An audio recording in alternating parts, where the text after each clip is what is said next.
बिस्मिल्लाहिर्रहमानिर्रहीम। अस्सलाम वालेकुम। मैं हूं अली असगर और आप देख रहे हैं मेरा यूट्यूब चैनल।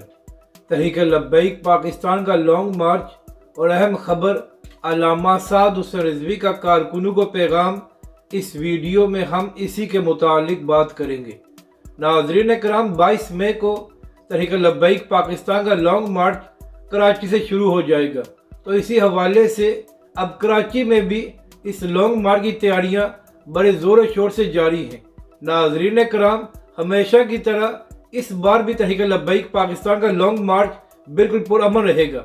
मगर नाज़रीन कराम, इसी हवाले से अल्लामा साद हुसैन रिजवी और तहरीक लब्बैक के कायदीन ने कारकुनों को पैगाम दिया है कि जब लॉन्ग मार्च शुरू होगा तो तहरीक लब्बैक के कारकुन शरपसंद अनासर पर नज़र रखें ताकि जानबूझकर कोई हालात ख़राब करने की कोशिश ना करे।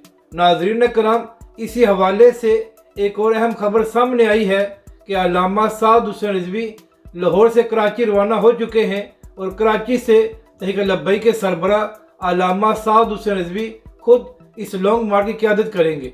तो नाज़रीन कराम, अब देखना यह है कि जब तहरीक लब्बैक पाकिस्तान का लॉन्ग मार्च शुरू होगा तो अवाम किस कदर तहरीक लब्बैक पाकिस्तान का साथ देगी।